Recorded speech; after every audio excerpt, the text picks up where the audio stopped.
All right, listeners. So today we're going deep on a story about following your dreams. Oh, I like it. We're exploring The Alchemist, Yeah. by Paulo Coelho. I love that book. But there's a twist. Okay. Our source material Huh? is actually a YouTube video transcript. Oh, interesting. Okay. That's right. A gamer named SWAT Gamer All right. actually played through a game based on the book. Okay. And we've got the transcript. So Oh. get ready to unearth some wisdom from this unexpected source. Absolutely. Ready to dig in. Let's see what treasures we can uncover. So we're dropped right into the world of Santiago, this young shepherd in Spain who's restless. Yeah. He's got this wanderlust, this yearning for something more Right. than his everyday life. Yeah, for sure. And then come the dreams. Oh, yes. Vivid, recurring dreams of treasure Yeah. at the Egyptian pyramids. Interesting. What do you make of those dreams?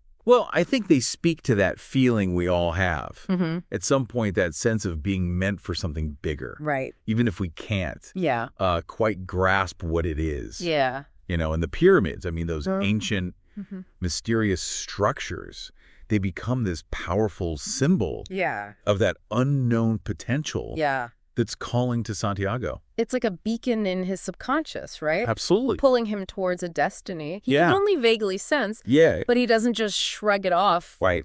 as a weird dream. Exactly. He goes to a gypsy woman to interpret it. Interesting. What's interesting to me is that even back then, Mm-mm. gypsies had this reputation, a bit magical, Yeah. a bit outside the norm. Yeah. Yeah, totally. Why do you think Coelho chose a gypsy to guide Santiago on his path? Well, I think it's about disrupting the ordinary, you Yeah. know? Okay. Santiago is seeking answers outside of his usual world, beyond the logic and reason of his everyday life. And the Yeah. gypsy embodies that. Okay. She represents a connection to something beyond the tangible. Okay, yeah. And, of course, she introduces the idea of the personal legend, Right, that yeah. unique purpose that Yeah. drives each of us. Yeah. She tells Santiago he absolutely must journey to Egypt Okay. to fulfill his... So there's already this sense of urgency, this Yeah. calling he can't ignore. Right. But then he meets Melchizedek, Okay. the king of Salem. Oh, wow. Now, I don't know about you, Mm-hmm. but a king hanging out with a shepherd, Yeah. that raises an eyebrow for me. A little unusual. It's not your typical everyday encounter. Exactly. And Yeah. that's the point, Right.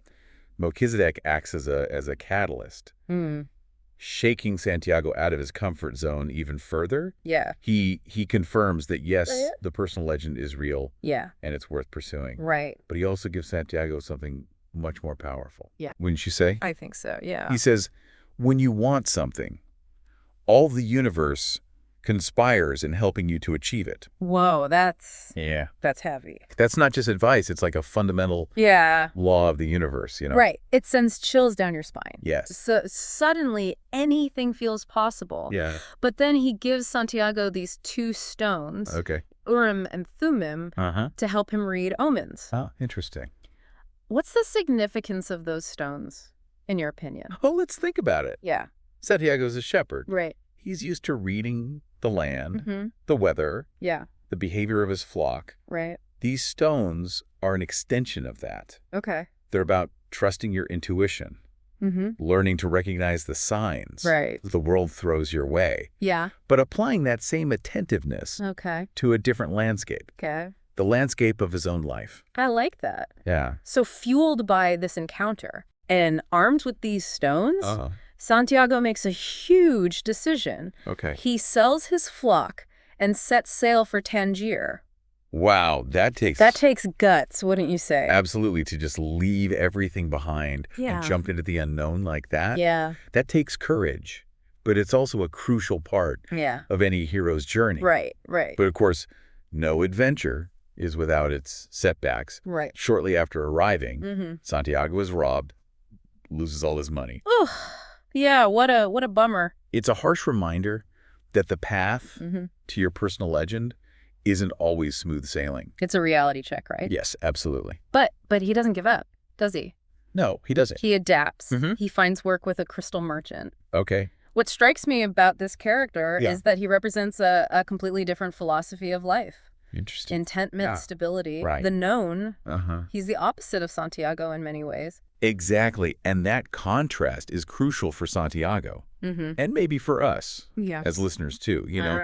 The crystal merchant challenges Santiago's assumptions about what it means to be successful, to live a fulfilling life. It forces us to ask, what do we truly value?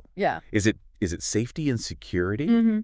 Or is it growth, adventure, even at the risk of discomfort? There's no right or wrong answer, but it's an important question to consider. I agree, And while he's working there, Santiago doesn't just stand around polishing crystals. He learns Arabic, improves the shop's business, and starts to understand this idea of a language without words. Oh, I like that. Seeing the world through intuition and omens, it's like he's developing another sense. Absolutely. Becoming more attuned to the whispers of the universe. That's a fascinating concept, isn't it? It suggests that there's more to reality than what we see and hear. There are messages hidden in plain sight, guiding us if we just pay attention. Maybe if we just listen. Yeah. And eventually, those omens lead Santiago back to his journey. He decides to join a caravan crossing the Sahara Desert, heading towards Egypt. This feels like a pivotal moment, wouldn't you say? It does. Like he's stepping into the vast unknown, a landscape that mirrors the journey of his own soul. Beautiful. It's like the stakes are getting higher and the adventure is just beginning. I can't wait to see what happens. Me neither. But before we dive into the desert, we'll be right back to uncover what awaits Santiago in the heart of the Sahara. All right. Okay, so now we've got Santiago winding his way across this vast Sahara Desert. With the caravan. Heading toward the heart of Egypt. And, he's drawing ever closer to his personal legend. But he's not alone. He meets some intriguing characters. Yeah, for sure. Along the way, each offering their own perspective. On life and the journey ahead. There's this Englishman. That guy. For instance. Completely absorbed in his books. Obsessed with alchemy. Searching for, a true alchemist who can teach him the secrets of the Philosopher's Stone. I found myself wondering, is he a kindred spirit to Santiago or a cautionary tale? That's a great question. Yeah. He represents a very different approach Okay. to knowledge and self-discovery. Okay. Wouldn't you say? Yeah, I think so. More intellectual, more focused on external sources of wisdom, Yeah. While Santiago's learning to listen to his heart, to trust his intuition. Yeah. The Englishman is searching for answers in books and formulas. So it highlights the multiple paths we can take on our journeys. And maybe the pitfalls of relying too heavily on one approach over another. Yeah, that makes sense. I see what you mean. Yeah. It's like a reminder to stay open. Yes. To balance both the head and the heart. Absolutely. But there's another character I found fascinating. Oh, yeah. The camel driver. Oh, yeah. He's this weathered, wise soul, deeply connected to the desert. And he drops this gem of wisdom. Okay, what is it? He says, if you can concentrate always on the present, you'll be a happy man. It's so simple, yet so profound. I love that. Yeah. It speaks to the power of being present. Wouldn't you agree? For sure. Not dwelling on the past or worrying about the future, but fully experiencing each moment as it unfolds. Yeah. That's a valuable lesson for anyone, especially someone on a journey as challenging as Santiago's. Absolutely, but the mood shifts as the caravan goes deeper into the desert, The talk of tribal wars intensifies, adding this layer of danger and uncertainty. It feels like the stakes are suddenly much higher. That rising tension is no accident. I'd say it forces Santiago to confront his fears. To rely even more on his intuition. And the omens he's learned to read. He's no longer just a shepherd with a dream. Right. He's being tested, pushed to his limits. Okay. And in the midst of this, the Englishman keeps dropping these alchemy lessons. Yeah, it's going. Talking about the soul of the world, the interconnectedness of everything, the importance of persistence. Yeah. It's almost like he's laying the groundwork for a deeper understanding of the challenges and rewards that come with pursuing your personal legend. Right. Yeah. It's heavy stuff. It is. But it feels essential to the journey. And then after weeks in this harsh landscape, they reach an oasis. An oasis, wow. A beautiful, lush haven in the midst of the desert. Nice. And it's here that Santiago's life takes another unexpected turn. Okay. What happens? He falls head over heels for Fatima. Oh, wow. This captivating desert woman. Oh, little romance. Talk about a plot twist. That's great. It's the perfect setting for a love story. It is. Wouldn't you say? Yeah. But it also introduces a major theme. Okay. The interplay of love and destiny. Right. Santiago is torn between this deep longing for Fatima and his and his commitment to finding the treasure. It's a dilemma many of us can relate to, I think. Yeah. That pull between following your heart and pursuing your dreams. Exactly, and it's through his conversation with Fatima that Santiago gains a deeper understanding of love and destiny. Yeah. She tells him that the women of the desert are used to their men wandering. Right. That they understand the importance of pursuing one's path. I love that. Yeah, she's not clinging or possessive. Yeah. Her love is supportive. Yeah. Trusting, almost otherworldly. It's a powerful lesson, isn't it? Yeah. That true love doesn't restrict or confine. Right. But empowers and encourages growth. Totally. And then, in this moment of perfect synchronicity, the alchemist himself arrives. The alchemist himself. Wow. At the oasis. Like something out of a movie. It is. The Englishman has been searching for him this whole time. Yeah. And suddenly, there he is. That's amazing. Talk about the universe working in mysterious ways. Yeah. And the alchemist doesn't waste any time, does he? No, he doesn't. He gets straight to the point. Offering guidance to Santiago, he tells him, wherever your heart is, there you will find your treasure. Oh, I love that line. That line always gets it. It's so simple yet so profound. Because it suggests that our personal legend isn't always about some grand external achievement. Right. It might be about the people we love, the experiences that shape us, the journey itself. Right. And for Santiago right now, his heart is with Fatima. It is. But his journey isn't over yet. Right. Despite the ongoing tribal war, the alchemist decides to guide Santiago to the pyramids. Wow.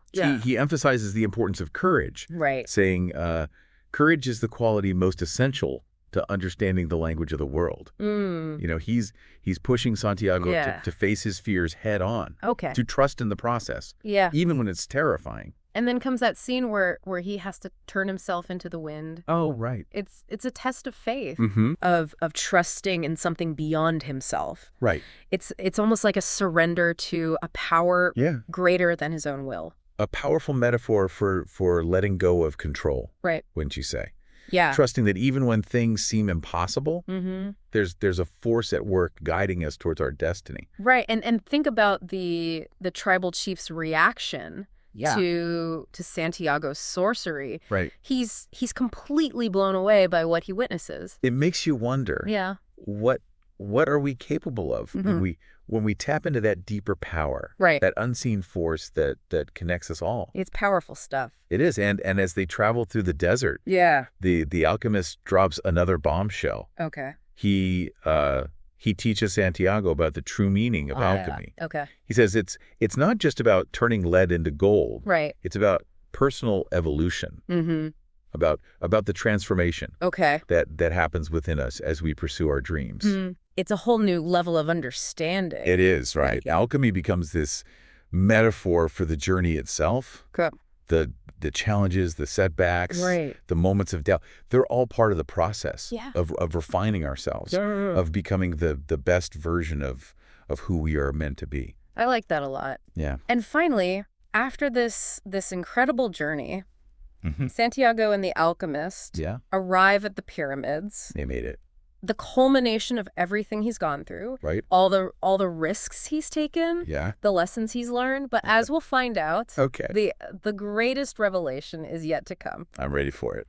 So here we are, listener, at the climax of Santiago's journey. Yeah. He's made it to the pyramids, guided by the alchemist after facing, countless challenges and transformations along the way. Yeah, he's come a long way. You'd think this is where he finally uncovers the treasure. Right. You would think. Fulfills his destiny. Yeah. Happily ever after the end. Yeah. But as we know, life is rarely that straightforward. Never that easy. So, the universe, it seems, has one final test in store. Oh, boy. For Santiago. Right. Just when he thinks he's reached his destination, he encounters a group of robbers. Oh, no. They beat him, leave him for dead. Wow. Stripping him of everything. That's terrible. Even his hope. Right. It's brutal. Yeah. A stark reminder of the vulnerability we face. It is. When pursuing our dreams. Like a punch to the gut. Yeah. Everything he's worked for. Wow. All the risks he's taken. Right. And he ends up broken and empty-handed. Yeah. You can't help but wonder, was it all for nothing? Exactly. But here's where it gets interesting. Okay, tell me. Wouldn't you say? I think so, yeah. In this moment of utter despair, as the robbers are mocking him, one of them mentions a dream he had. A dream about treasure buried at a ruined church where shepherds sleep. Suddenly, it dawns on Santiago. Yeah. The treasure he's been searching for this whole time wasn't at the pyramids at all. Wow. It was back in Spain, at the very place where his journey began. I did not see that coming. Talk about a mind-blowing revelation. That's incredible. The place he was running from, the ordinary life he thought he was destined to escape, that's where his treasure was hidden all along. Wow. It's like the universe was playing a cosmic joke, leading him on this elaborate roundabout path, just to bring him back home. It's amazing how that works out sometimes. I think it's more than a joke. What do you mean? It's about perspective, wouldn't you say? Yeah. Okay. Sometimes we need to journey far and wide to experience the world in all its complexity. Right. To truly appreciate the treasures we already have. Yeah. Santiago needed to go through all those challenges, those triumphs and heartbreaks. Yeah. To understand the true meaning of his personal legend. I think you're right. It's like the journey itself was the real treasure. That's a good point. The growth he experienced. Yeah. The lessons he learned, the people he met. Absolutely. The gold was just a symbol. Right. A tangible representation of something far more valuable. Exactly. And it's beautifully symbolized by his reunion with Fatima. Right. Remember, she represents home, belonging, love. Right. His personal legend didn't lead him away from her. Right. It led him back to her. Yeah. But with a newfound depth. Yeah. Of understanding and appreciation. So listener. Yeah. What does this all mean for you? Right. That's the question. What can we take away from Santiago's incredible journey? Yeah. What can we all learn from this? I think it's a powerful reminder that sometimes our greatest treasures are closer than we think. Yeah. It's about having the courage to follow our dreams. Right. Even when the path is uncertain, even when it leads us in unexpected directions. Still part of the journey. And it's about recognizing that the journey is just as important as the destination. I agree with that. The challenges we face, the setbacks, the moments of doubt, they're all part of the process that shapes us, refines us, and ultimately leads us to where we're meant to be. Absolutely. So what's one step you can take today? Yeah. Even a small one. Right. To move closer to your own personal legend. What can our listeners do today? It doesn't have to be a grand gesture. It could be simply paying attention to the whispers of your heart, noticing the signs the world throws your way. Right. Trusting that you are exactly where you need to be right now on this incredible journey called life. Beautiful. And remember, The universe just might be conspiring to help you achieve it. It just might.